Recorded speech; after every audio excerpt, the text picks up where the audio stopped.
Hey guys, welcome back to my YouTube channel. I hope आप लोग अच्छे होंगे। मैं भी अच्छी हूँ, मस्त हूँ।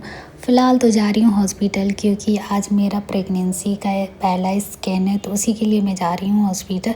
तो हमारी गाड़ी आ चुकी है, तो हम निकल रहे हैं यहाँ से। लगभग हमें 1 घंटा करीब लगता है पहुँचने में। अगर ट्रैफिक ना हुआ तो हम 1 घंटे में पहुँच जाएंगे। अगर ट्रैफिक हुआ तो हमें और ज़्यादा टाइम लग सकता है।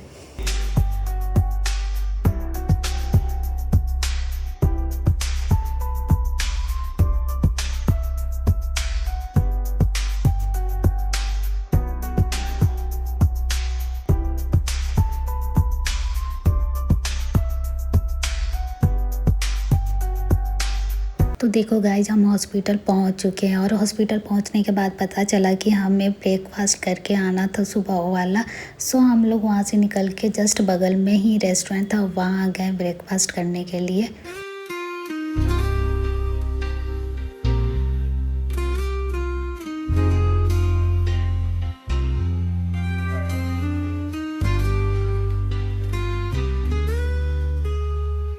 तो गाइज, मुझे समझ में नहीं आ रहा था कि मैं सुबह सुबह क्या ऑर्डर करूं, सुबह सुबह क्या खाऊं।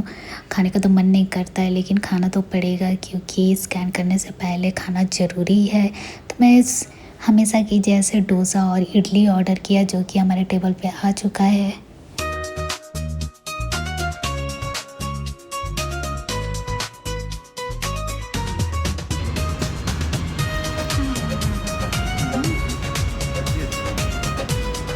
खाना खाने के बाद हम निकल जाते हैं हॉस्पिटल, जहाँ पे हमारा स्कैन होता है, जिसको हम बोलते हैं yearly pregnancy scan. Yearly pregnancy scan में हमें लोकेशन का पता चलता है कि बेबी जो है वो यूट्रस के अंदर है या फिर बाहर है।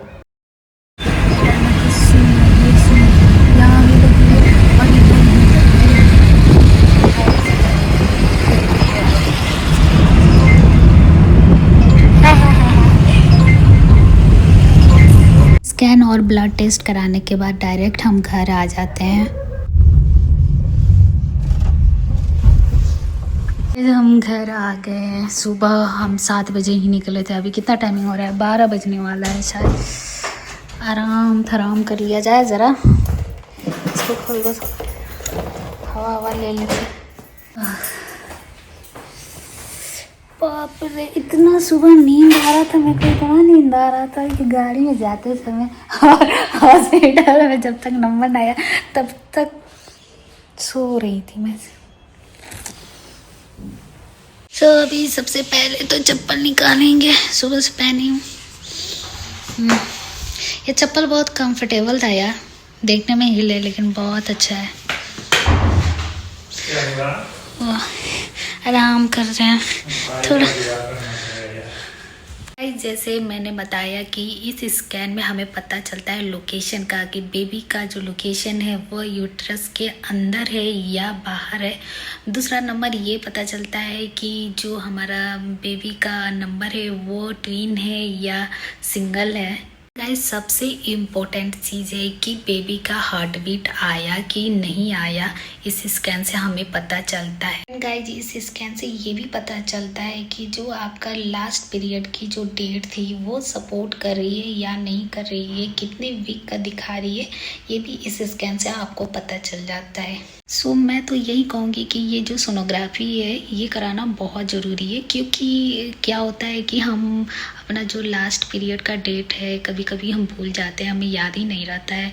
तो जैसे कि डॉक्टर ने बताई थी कि जो लास्ट पीरियड का डेट होता है उसी से हम डिलीवरी का डेट निकालते हैं। तो गाइज, आपने प्रेगनेंसी में ये पहली सोनोग्राफी कराई है या नहीं कराई है, कमेंट्स में ज़रूर बताइएगा। आई होप कि ये मेरे वीडियो आपको पसंद आया है। तो अगर आप अभी तक मेरे चैनल को सब्सक्राइब नहीं किए हैं तो फटाफट से सब्सक्राइब कीजिए और प्रेग्नेंट मॉम्स को शेयर कीजिए। एंड मिलते हैं नेक्स्ट व्लॉग में। Bye bye.